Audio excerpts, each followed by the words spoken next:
Okay, we are live. Good evening.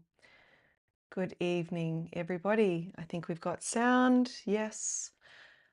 Now, we were a couple of minutes late. We had some technical difficulties for the first time this week, but we are here.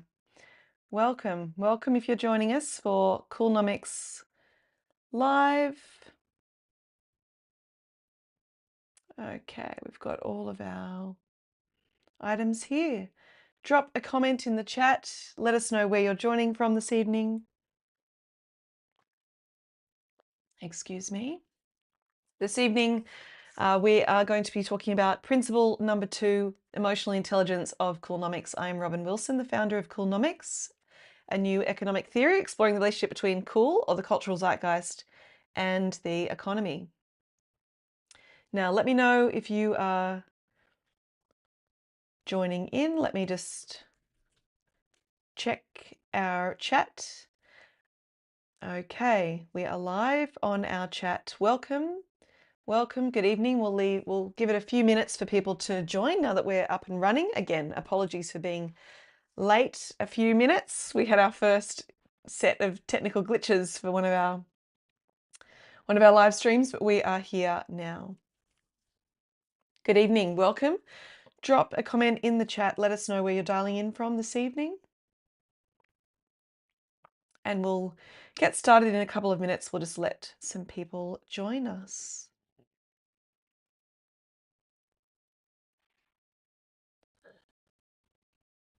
We're streaming live this evening from a little cottage in a fishing village in regional New South Wales. I used to live in Sydney, but I've now moved into nature to work on Coolnomics, build this beautiful journey with you around the world. Good evening if you're joining us. Drop a comment in the chat. Let us know where you're dialing in from this evening. Thank you so much for everyone who's been joining us from around the world over the last few weeks. We've got Monica and Peter. Thank you so much for joining us, Monica and Peter. Such a delight.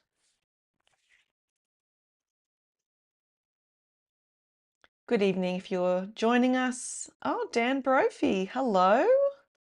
Hello, my friends. I'm so sorry to have kept you waiting a few minutes. Thank you for bearing with us.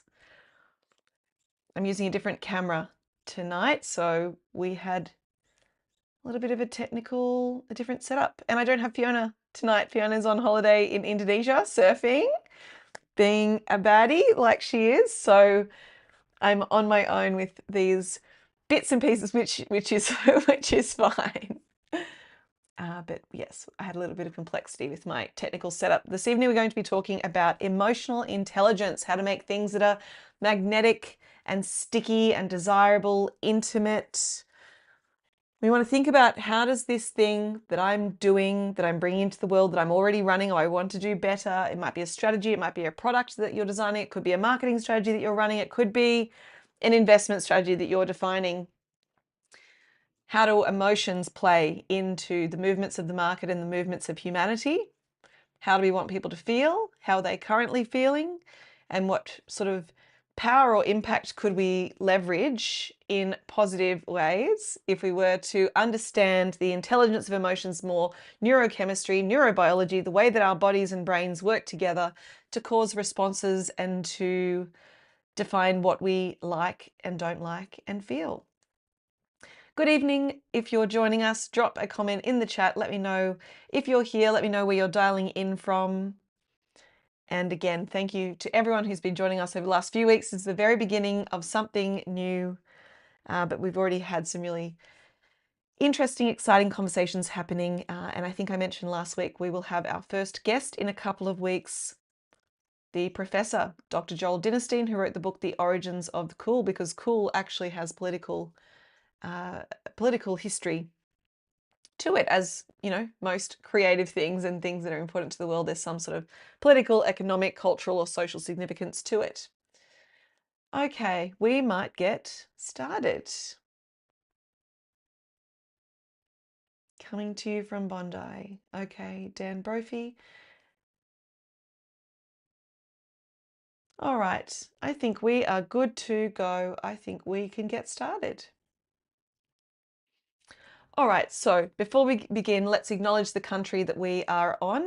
We are on Aboriginal land. Like I mentioned, we are in regional New South Wales in a small fishing village on a little spit near the Hawkesbury River, and we acknowledge the traditional Aboriginal First Nations custodians of the land that we are on, the airways, the waterways, and the earth. Always was, always will be Aboriginal land. We are very lucky to be on this sacred earth here in Australia. Okay, our agenda this evening for the 4th of November. And I am trying to remember to relax a little bit. I've been watching the recordings back and probably, it's been pretty dense information I think I've been presenting to, and I want to kind of ease into it a little bit more. We want to be a little bit more relaxed, a little bit more cozy. It is on a Tuesday evening, so we can settle in. You might be having dinner. You might be on TikTok with this in the background. You might be hanging out with your friends. You might be having a beer. So let's settle in, relax, have a hot nerd time together, as we say in Coolnomics. Hot nerds are people who value intelligence alongside artistry and what's happening in the world. So our agenda this evening, I've changed the order of things. Again, we're optimizing, we're experimenting each week to make this the very best experience we can make it for you.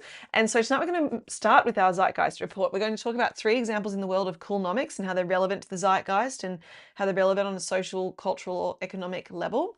Then we'll move into our live audience zeitgeist, where I'll be asking you about how you're feeling and what your zeitgeist is relevant to your zeitgeist at the moment and where else we might want to head. I'm just going to close this window. Here we go.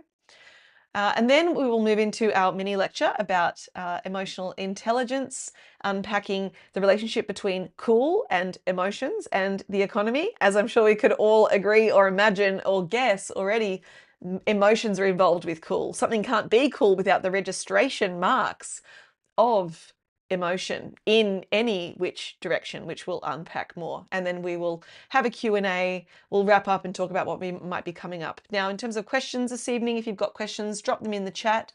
I may be able to answer them as we go. Otherwise, we'll save them for the end. We'll do them in one batch. But let's get started. Let's begin on our Zeitgeist report for this week. Okay, so Coolnomics in real time. Billie Eilish. I think we all saw this week. Billie Eilish was congratulated, awarded and celebrated for donating $11 million from her own tour to charity. And when she was accepting the recognition for her own donation to charity from her own Coolnomics, Billie Eilish is an example of Coolnomics. She is producing music and shows and the whole brand world bound Billie Eilish that is relevant, emotionally potent, credible to the source from which it came, commercially viable, very scalable, from merch to live shows to streaming to documentaries to a whole beautiful product suite that we'll talk about next week, how to scale things, how to make money in the best way from your ideas, and also representing sustainable human behavior values, goodness, kindness, equality, inclusion. So when Billie Eilish was being recognized this week for her donation to charity, she took a moment, and it's been memeified all over the internet, where she called out the billionaires in the room. Is this the end of the billionaire era? Not today, not tomorrow, but is that the horizon that we're heading towards? We've come from the 80s. I'm 42. I was born in 1983. I came up through the era of excess. It was about more. In my MBA, it was about growth. Growth in all ways, is a catch cry, I think, of Ryan Serhant, the real estate agent from $1 Million Listing from New York City. But I think we're all seeing a shift now when we have increased austerity and a crushing of anyone below the 1% would be a way that you might say it, is being somewhat crushed by the trappings of capitalism. And therefore, we have increased austerity, less money in the market to spend, less discretionary spend, people's wallets are tighter, cost of living crisis, skyrocketing house prices, millennials can't get, and Gen Zs can't get a mortgage. Wealth inequality is more of a strong thread in the zeitgeist than ever before, because it's practically, and it's a utility in front of us. It must be confronted. And it raises questions of the ethics around one human being having such vast wealth. And Billie Eilish called out, and it was memeified. What was it exactly that she said? If you're a billionaire, why are you a billionaire? In this very particular, incredulous kind of tone. Why? And then the next part was no hate. Yeah, in this very colloquial Gen Z kind of lingo or vernacular. No hate, but give it away. Give away your money, shorties, of course. And I think this very I think the colloquial language that Billie Eilish used is very indicative of the nature of where this topic is now shifting into the zeitgeist. We're talking about it with lingo, with slang, with Gen Z vernacular and this incredulous tone of, why are you a billionaire? Why should anyone be a billionaire? What are the ethics of one person or one group of people having so much power and so much money when you swing to the other end of the spectrum of, the full layer of humanity, the full stack of humanity, and people are struggling to eat, people are struggling to pay rent, people are, we have the US government in shutdown with food stamps being cut off at the moment.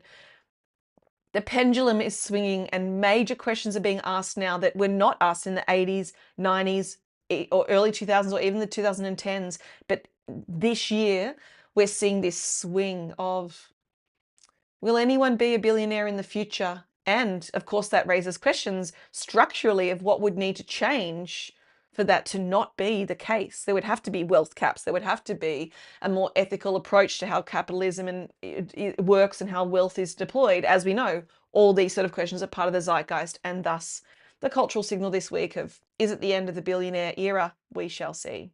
But there's certainly a shift in the economic zeitgeist. Okay, next one. I'm sure you all saw this one. Let me just check my chat, excuse me, in case there's anything I need to know about. No, all good. Okay. The poor boyfriends. I mean, it's a shift in the patriarchal dominance. This idea, as a young woman, you're raised to think that you must have a boyfriend, you must have a husband, you must be chosen to be safe, to have a place in society. You must have the dominant narrative is male partner, a partner that chooses you.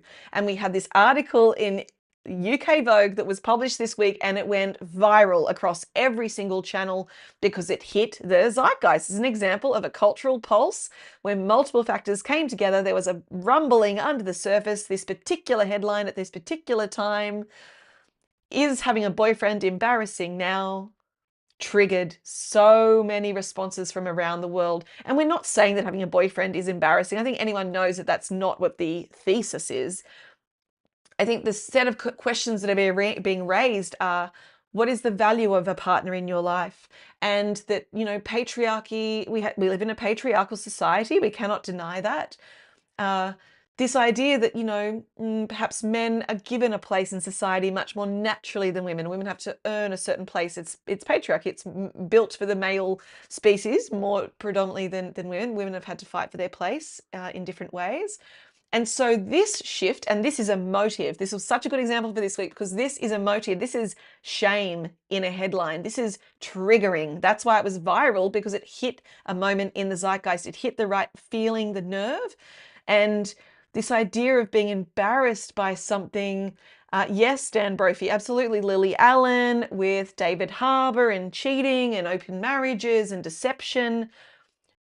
I really like, what I like about this is the ethical questions it's asking of being a good partner, of having integrity, of truly caring for your partner, of being an equal partner. The people we've got on the chat that I can see tonight are all great people who've got good values, good integrity, who know this sort of thing, but this is not the broad nature of our society. It's not the broad nature of the patriarchal society. The assumption is that the man will always be necessary and needed within the structure of a society based on history, but we're seeing a shift. We're seeing a matriarchal or a feminine push come through in the zeitgeist, and we have the result of headlines like this. And then, yes, Dan, even having that famous example of Lily Allen aligning with that. That is right. We're seeing this. This is Coolnomics in action. Sorry, it's not Coolnomics because it's not the nomics necessarily, but we could certainly see how this might filter down into the nomics of it. But it's certainly the cool side of it, the relevance, the zeitgeist, and the emotional potency of this right now. This is what we're going to talk about. This is something that we're looking at and could fundamentally change over the next few years. Okay. Next, emotions selling. So when I was working on this lecture this week about emotional potency or emotional intelligence, I came across this particular campaign by IKEA, one of our favorites. They're certainly an example of Coolnomics, knowing how to work with the zeitgeist and have an incredibly scaled commercial model. This particular campaign by IKEA is engaging with the emotions and the senses very immediately, connecting the product itself. So I'm not sure if you can see it, it's a little bit small there, but the actual product names are right on these images. So double bed with two people kissing. What's the one with the crying? I can't read it from here. I can't remember. I think maybe a mirror, or maybe it's a set of tissues. It's $29. With a single tear, and the suppleness of that skin. The way this was shot was so important. It had to be shot. The photographic or the editorial, the image guidelines had to be intimate and immediate. You had to be able to feel and smell and touch and taste that skin and that tear. And then also even an ultrasound, which again, if you're following the logic of this, you would imagine that that's something to do with having children. I can't see it from here. You know, two little babies in a womb with a product attached to it. You could certainly say that's on the nose to be attaching a product to a child in embryo, but this is the world that we live in. It's visceral and it's emotive and it's relevant to the world that the world is at. I also believe in the sense that we need to be remembering poetry. We're surrounded by data, technology, AI, the economy. Where did the art go? Where did the poetry go? Where did the feelings go?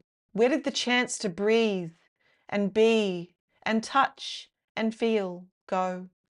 We need to remember to make space for feelings and poetry, because these are human fundamentals: to feel desire, intimacy, fear, beauty, love. This was very powerful and I felt was a lovely segue into our lecture this evening about emotions. But before we do that, let's get into our live audience zeitgeist. Let's see how everyone's feeling. Let's see what the zeitgeist, the mood of the time is like. And I've got my questions for you on screen this evening. And I welcome you to drop your answers in the chat if you feel called to, if you're registering some emotion. But what does the spirit of this time feel like to you? So the zeitgeist, what does the zeitgeist of our world feel like to you this week, this day, this hour? It could be a combination of emotions. It could be one dominant emotion. The purpose of this live audience zeitgeist is to teach the concept of a zeitgeist. What is the spirit, the mood of the time, the German word, the time spirit? What does it feel like to you? Because in order to be a great business leader, strategist, product designer, marketer, government leader, we need to have a good sense, a good instinctual and intuitive sense of what is the feeling of the time, what is mattering to my citizens and my market and my audience. For you, what does the spirit of this time feel like to you? For me this week, I would say, I feel like it's churning. Churning would be a word that I would use. I feel like things are being dug up, things are being excavated, and the sediment is being shaken up at the bottom of the ocean or the bottom of the wine bottle. I feel like we're churning, we're grinding. It's not an easy time right now, but it's a time where things are changing and occurring. And we have a responsibility and an opportunity to step forward as people engaged in a very intense era in our world, and to play an active role in where our world heads towards, for our peers, for our employees, for our children, for our parents. What is the spirit of this time, and what do we feel we want to do to respond to that? Next, let's make it really personal. And how does your spirit feel at this time in history? And it's also okay if people aren't putting answers in the comments, because this is very personal, and also it's very nuanced, very dimensional. So it's okay if we don't answer. It's about asking that question and teaching our brains, because I do this as a strategist. all of the time in my work, and not just as a strategist, but running campaigns and deployments with our clients, I'm always thinking about what is the feeling of the time today? What is the feeling? What am I feeling? What would the market be feeling for this particular product? Where are they at? And how could I make them feel a particular way this evening? If people are feeling churning, if people are feeling scared or stressed or frustrated, how could we bring them comfort? How could we bring them understanding? How could we bring them reflection and release and escape? As we know, certain industries, hedonistic industries, tend to do better in recessions. Cigarettes, alcohol, coffee, chocolate. Are there things that make your brain feel good for a certain amount of time? That is all reflective of the zeitgeist. And yeah, you have your own personal zeitgeist. What does your personal zeitgeist feel like? What are the threads that make up your time? Which leads us to the final question in our zeitgeist exercise this evening, which is, how would you like the spirit of our next era to feel? We want to set a North Star for how we want to feel. I want us to feel free and safe. I want all human beings on this planet to feel free and safe in their spirits. I think safety is a big one. I mean, it's, Maslow's hierarchy of needs. It's a fundamental human need to feel safe and connected, accepted, belonging. How would you like the spirit of our next era to feel? Would anyone like to drop a comment in the chat if you feel it?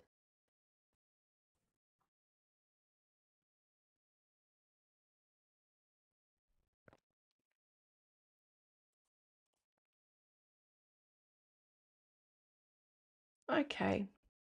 All right, that's a good reflection moment.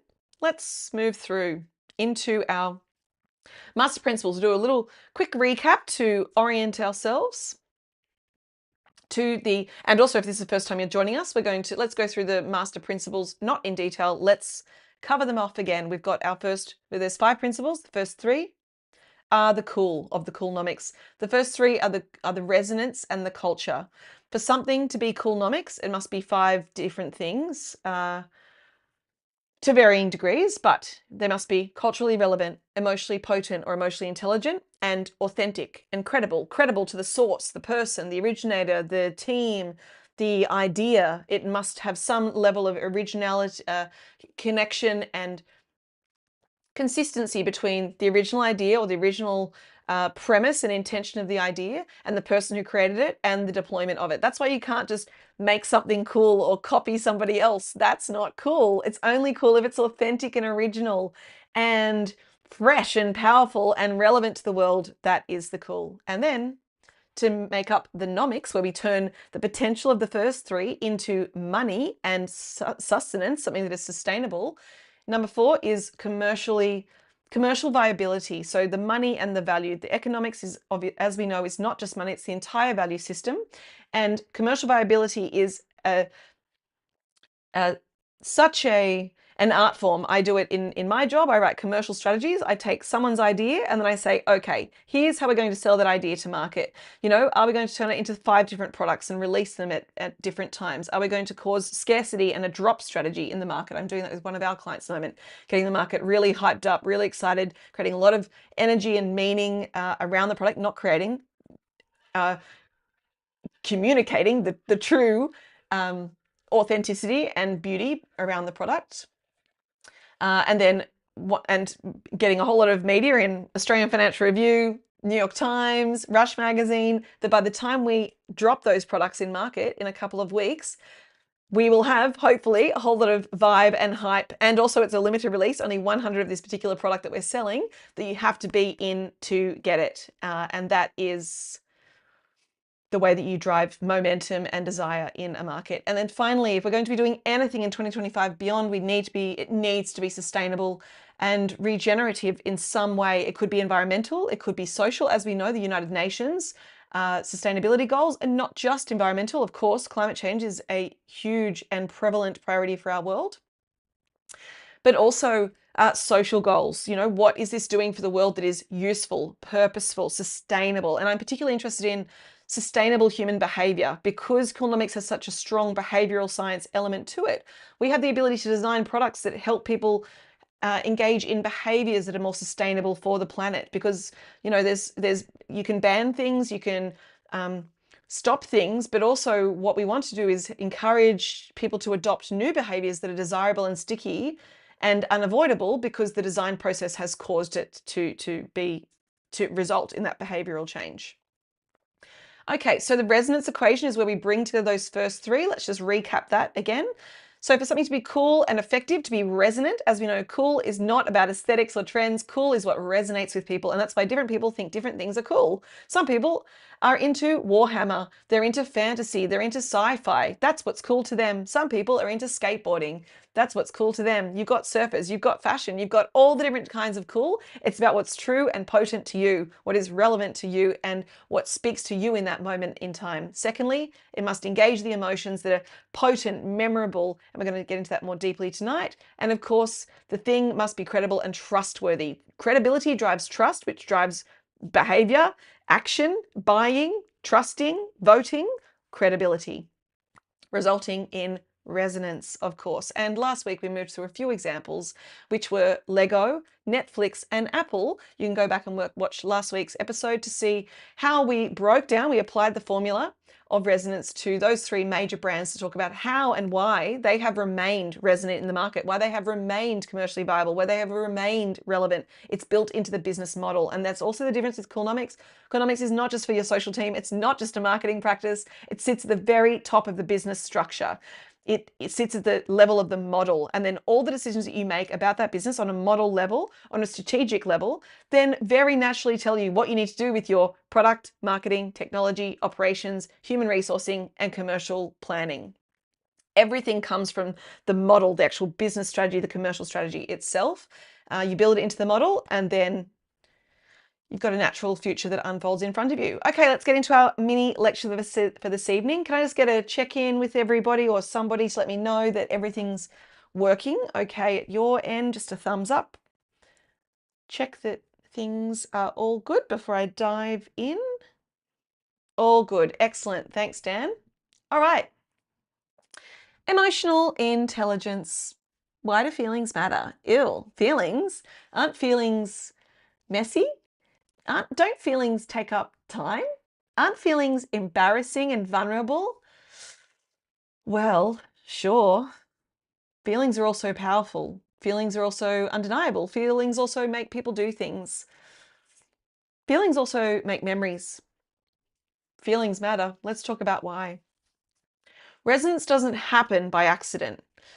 Emotional intelligence is the paintbrush or the design tool that we pull out of the pocket to say, okay, I've got a thing here, a little bit like our cultural relevance exercise last week where we're mapping out the territories. Let's take the product and the people. Again, you've got a gap between these two things. How do you close that gap? Emotions are what close that gap. Emotions create intimacy. That thing feels like me. I want that thing. I like the way that thing feels. Or not necessarily I like it. It could also be I'm worried about the way that thing feels. Either way, it causes action. Emotion is the gateway to action. And we've got so much data now. We've got AI pumping out the data. We've got aggregation in every kind of way. But data only means so much until you apply insight and narrative and storytelling to it. And numbers don't mean anything until you know what those numbers feel like or mean to the human beings. Emotion becomes the connector between the numbers and the people. An economy can't exist without people. A stock market can't exist without people. A market can't exist without emotions. It's time that we got a little bit more comfortable and literate with emotions, because it tells us so much about what we want to do with our businesses. When we produce products and experiences that resonate, they tend to have a much better chance of being three things: remembered, shared, naturally scaling. Remember the cultural flywheel last week? Sticky, exciting, relevant. Oh, I've shared it with someone accidentally and naturally. And loved. A deep feeling of desire, loyalty, magnetism. And then also neuroscience tells us, I used to be an ambassador for a neuroscience organization back when I was an artist that I spoke about in the first first week. And I think if you weren't here, I spoke about how I spent 10 years, I developed a therapy. And one of the things that I did with that therapy, a major project, was sitting with people at the end of their lives. And so I got to know what matters to people very deeply. And I sat with their emotions and I sat with their memories, and we captured their life stories. For their families, and to help them come to the end of their lives in a peaceful and profound and honoring and intentional way. And neuroscience tells us the more memory, you probably know this, but to let you know, the more senses we engage when we have an experience, the more deeply the memory can be embedded in the mind, because several systems are being engaged and the blueprint is being stamped at a time, engaging our physiology, engaging our somatic system, engaging our other memories that attach to that new memory, engaging our emotions, engaging fear, desire, love, surprise, tends to engage emotions that are much deeper, and also, of course, on the physiological level, senses. So when you watch a movie and you've got visual, you've got sound, you might have the taste of the popcorn, you might have the crunch of the choc top, you might go to a fairground and you've got touch, taste, sense, smell. Those memories become cinematic in your mind because you literally have neurochemistry, neurobiology lacing together to create, that's a memory I'm going to hold for a long time to come. And of course, you can imagine if we will interface that with a market or an economy where we're selling things, we want to engage as many emotions all at once, to engage with that person on a deeper level than any other way. So let's reframe emotional intelligence for a moment. It's not soft, it's structural. Emotional intelligence, or human emotion, human behavior, which is emotion, think of it like a fabric that coats the economy. And the economy, just like it's the zeitgeist and its humanity and its emotions as a fabric all at once that coats the economy. And the economy moves in line with how the spirit of the time is moving forward, how the feelings ebbing and pulsing at any point in time. That naturally shows up in the way that money and value move through a system. If people are scared, they're going to behave a certain way. If people are joyous, they're going to behave a certain way. If people are celebratory, if people want to feel excess, if people want to feel extreme, the market is going to show that.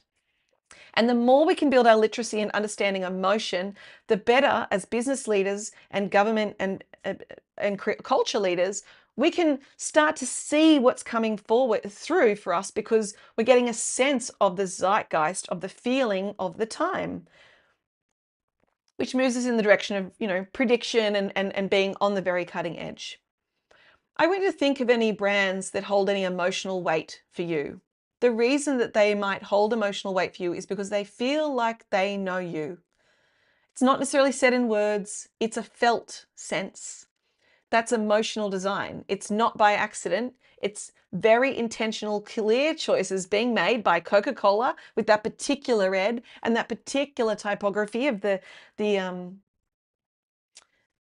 script logo mark. And then even they've got the little Coca-Cola little cans now where they're cropping off the edges of the logo. That's a very modern maximalist design aesthetic, which is very much in line with the zeitgeist. Yeah, it shows up in the way they redesign Coca-Cola cans. I love those little Coca-Cola cans literally for the aesthetic. I'm sure you would too.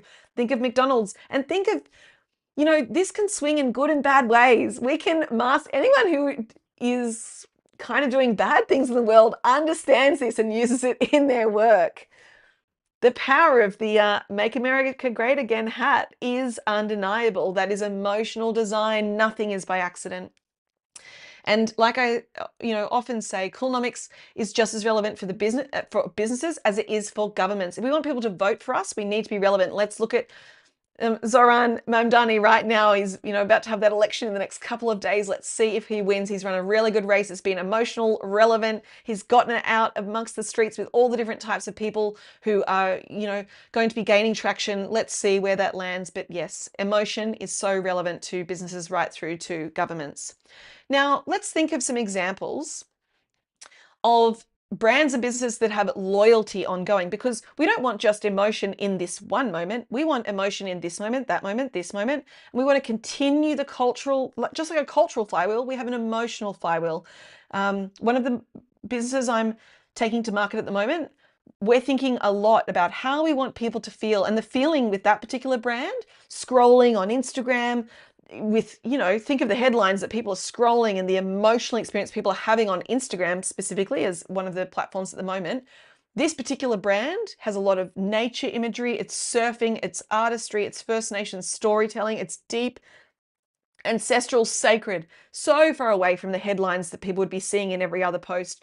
And I believe our content, because the content is cranking, it's getting hundreds of thousands of views before we've even released the product. I believe part of that is the way that we're making people feel. It's a moment for people to breathe, to stop, to engage in a story, to see something aesthetically beautiful with deep artistry and consideration to it.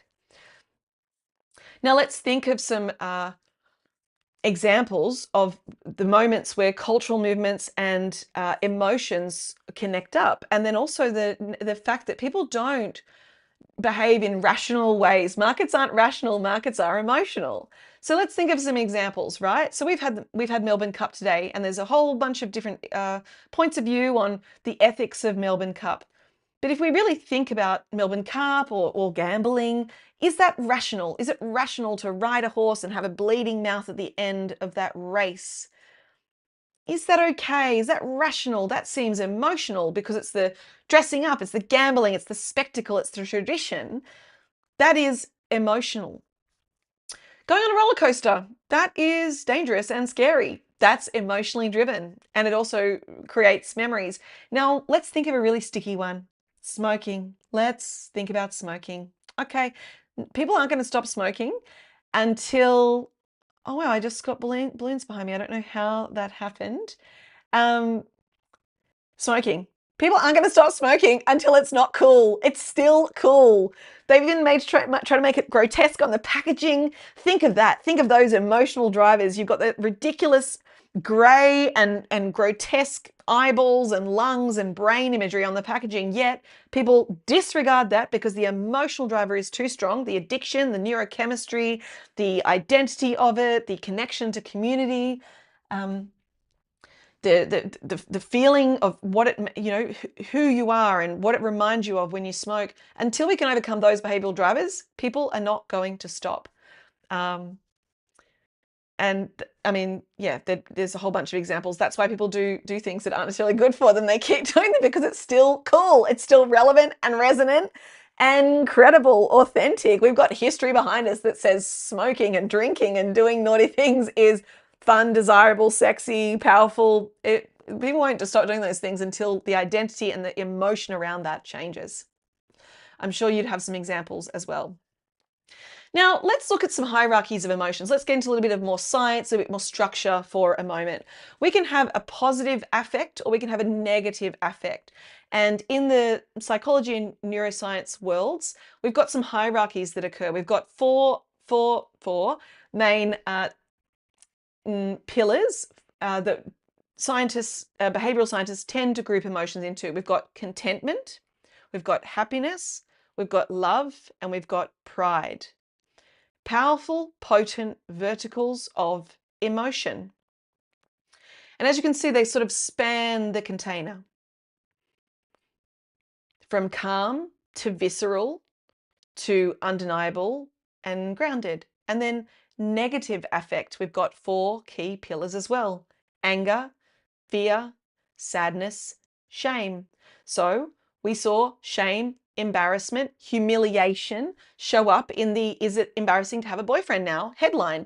I'm sure there are a million boyfriends who would feel certain levels of, triggers of, versions of humiliation, confusion, embarrassment, shame to be at the center of a headline like that. That was part of the virality of it. How could we work with the boyfriend persona archetype role so that the feeling was of a girlfriend, again, in the zeitgeist, I don't mean on a visual level, but people felt and boyfriends felt pride, joy, relief, enthusiasm, optimism, peace, in their identity in that particular archetype or role. And as we know, we can also leverage negative emotions if we want people to do things. We can scare them, we can shock them, we can confuse them. Think of people selling menus on the street to a restaurant, and this particular kind of approach that is overwhelming, confusing, intentionally disorienting. Think of a shopping center. Think of Westfield Bondi Junction specifically. Yeah, I'm looking at you, Westfield Bondi Junction. Who doesn't get lost in that shopping center every single time? I think I went to that shopping center for like 10 years and I still got lost every time. That is not by accident. That is by design, because when you get lost, you become disoriented, and then you might need to sit and have a rest to figure out where you are. You might end up shopping because your dwell time is longer. I used to work in shopping center marketing, and we want dwell time to be the maximum it can be. We want to keep people in that shopping center as long as possible. Getting lost in a shopping center is not accidental. That is a visceral, perhaps even sinister emotive or behavioral driver. All of this is a part of it. And part of Coolnomics is to bring all of this to the surface to increase our fluency and our literacy in the 5 different principles so we can use it for good. That is part of my mission here, is to get to know how things work so we can have more people with X factor fighting for what is good and right and just and fair in the world. We've had a lot of powerful dictators and people doing things that weren't great for the world because they understood a lot of the techniques and the frameworks, the thinking here.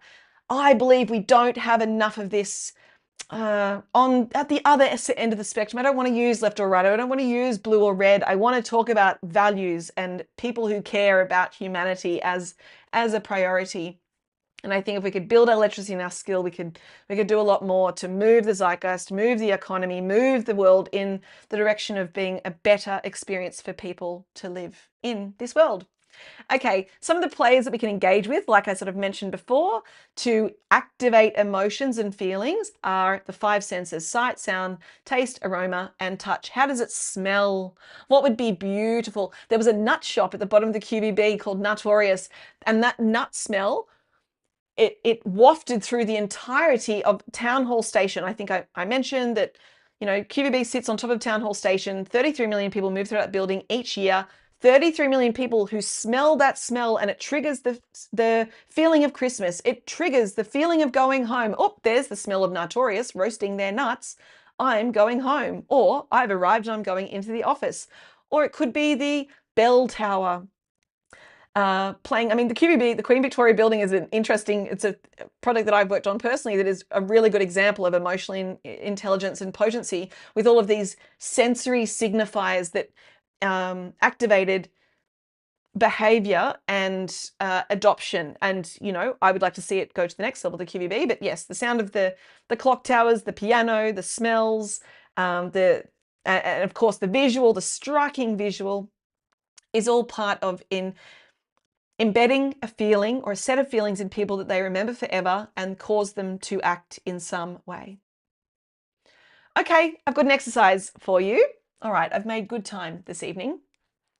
An exercise for you, because I wanted to give a little bit more time to this. 4 steps. I want you to think about something that you're working on. It could be a business strategy. It could be a brand that you're building. It could be a product that is already in market, or a product that you're looking to optimize or bring a new version of it or scale that product, or you might be bringing a new product into market. I'm going to ask yourself these 4 questions. For me, this has been a game changer when I've written strategies. And I can tell you at the QVB, we did this. We unpacked and audited how people were feeling. And then we wrote a strategy to change the way people felt in the building. And it changed the way people spent their money. And it changed the media that we got. It changed things by engaging with changing the feeling. So the 4 steps are: number 1, what does this strategy or business or product, what emotions does it evoke? It could be one emotion, it could be several. What does it evoke at the moment? If I was doing this, I would be sitting down and mapping it. Literally, have your product in the middle, or have the object, the example that you're running this audit on. Or you just start writing down the words. What emotions does it evoke? And you would probably want to do this with a multidisciplinary lens. You would want to answer it for yourself. What is my perspective of what emotions are evoked? And this is where you would run focus groups or gather data from the market. This is where you have reviews or keyword searches that tell you what emotions are people associating or experiencing in relation to the thing that I am researching right now or auditing. Okay, number 2. Are those feelings intentional or accidental? Now, sometimes the emotions that are being evoked are not the emotions we actually want. The Google reviews might tell us a lot of people are frustrated, a lot of people are confused, a lot of people are disappointed. Now, that can be harsh to read those sort of words or read that sort of emotional response, reality data. But the good news is, as soon as you know what the emotion is, you have the ability to change the outcome, to change the emotion that people are engaging with. If people are confused, how do we bring them clarity? If people are feeling frustrated, how do we bring them soothing or peace or resolution, catharsis? Now, if people are feeling the way you want them to feel, fantastic. If they're feeling another way that is not the way that you want them to feel, let's keep moving through this. And also remembering this is a refinement exercise. You might be getting people to feel on a particular level, but you can always be optimizing to the next level, the next level. I've found that across my career that, you know, as your technical skill builds, as your literacy builds in these ways, you get closer and finer, just like a painter, just like an athlete, at being able to know which image, which sound, which timing, which word, which product will cause the feeling you want people to feel. Now, is number 3, is the emotion aligned with what people want? At the QVB, people wanted to feel in awe. People wanted to feel wonder. People wanted to feel an escape from the city jungle. People wanted to feel reverence for the history. So we wrote the transformation strategy of the QVB to align with those kinds of feelings. And it wasn't just one feeling, it was an anatomy, a collection, a cluster of feelings that we wanted people to feel. That's why you need a multidisciplinary strategy that says, here's what we're going to do in combination to achieve this feeling.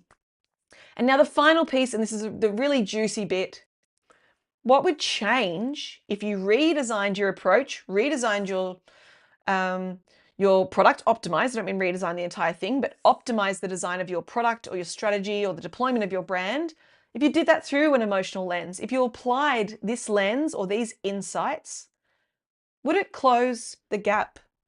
Would it start to close the gap between the people and the product to cause intimacy? Feelings are intimacy. It's also deeply honorable to have the chance to cause someone to feel something is a deep honor. That's why we must hold the power that we have in our hands as government, business, and culture leaders to wield it for good, to wield it for the very best it can be, to take the idea all the way, to be as original as possible, to be as emotionally rich as possible, because we can change people, we can change the world. And this is one example tonight through emotion. What emotion do you want people to feel? Are they feeling that feeling? If they're not, what would need to change to cause them to feel that feeling? It's quite a simple formula, but it's your emotional literacy and your emotional intelligence that's going to take you all the way to the top to create things that make people feel a certain way. Okay, that is our lecture for this evening. And I want to leave you with this message. What resonates scales. You can't stop it. If something resonates with people, it will grow naturally. It's like people desperate to get into a concert and knocking down the gates or trying to get tickets for something. If people want it, you won't be able to stop them. But if they don't want it, it won't work. It will fail. And that's the rule of cool. You can't pretend. You can't manufacture it. It's either cool, it either resonates or it doesn't. But if it resonates at the right time, in the right way, with the right commercial scale, boom, you've got a successful business and economy and product. Okay, tune in next week. We're going to unpack the 4th principle, commercial viability. And then the week after that, we will have Dr. Joel Dinnerstein unpacking the origins of cool before you do the final principle in the week after that. So next week, we're going to talk about money. I'm going to give you a whole bunch of examples of how you can take a product to market or how you can commercialize an idea in the cleverest way possible. This was such a turning point for me to learn, one way of commercializing something, but you can learn how to slice and dice something, use time and space and channels to deploy a product or a service to the market, or even in terms of commercial viability, how to cause uptake and adoption and activity with constituents to cause real change. And as always, tell your friends, tell your neighbors the beginning of a journey. And I'm so grateful to everyone who's tuning in and watching and responding to the clips as we're sending them out into the world. I really want to thank our team, Fiona McDonald and Studio Laura Noonan, who's working on our graphics as well now, taking the elements from these weekly 1-hour shows and pushing them out through TikTok, Instagram, LinkedIn, and Patreon, so that people can stay up to speed and we can invite new audiences in. Of course, we are deploying Coolnomics principles to the growth of Coolnomics. And so part of my work is I've been thinking about the emotional resonance of how this live stream feels. I still feel like I sort of talked at you a little bit tonight. I want to feel a little bit more in touch with you and more intimate as we go along. But that's the humbling nature of creating something cool. We are on a mission, an undeniable mission to, create Coolnomics as a stunning business education platform, business for cool people that's missing in the world, and with the ability one day to affect the way that the economy actually operates. And so, of course, we're, always optimizing, always being humbled by the rules of cool to, work towards hitting that moment where we really hit and we're, riding the movements of the zeitgeist, engaging just the right emotions, we're scaled in the right ways, and we're, credible and regenerative. Okay. Thank you so much to everyone who's joined us tonight. And if you'd like to stay up to date, we've created a Patreon because it's an easy way to receive email notifications of the next live link for the latest live stream for that week. And we do have monetized tiers on there, but we're not focusing on those too much right now. Let's just focus on the free. Let's bring our community together. Let's let the connections and the reach naturally unfold over the next few months. And it's going to be a really exciting 12 months for Coolnomics. We've come a long way in the last 12 months already. And I can just tell that with the right momentum and, all of these great people who are joining us, we're going to do some really good things together. I want to see you guys build your businesses and build your investment strategies and lead governments and create new culture that is really relevant and successful and commercialized. And, we need an economy to support that as well. Okay. All right. I'm right on time, 2 minutes early. But unless there's any questions or comments that we need to attend to, we're in the right place. Okay. All good. Okay, everyone, I think we're good to go. All right, thank you so much for joining me. Try out the resonance audit this week, okay? I want you to think about the emotions that are involved with the thing that you're doing. And I want you to think about how you could optimize those and, make them even more powerful. Oh, Stephen King, thank you so much. All right, everybody, thanks for joining me. Such a delight. All of the hot nudes, not hot nudes, hot nerds, over and out. I'll see you soon. Okay, bye.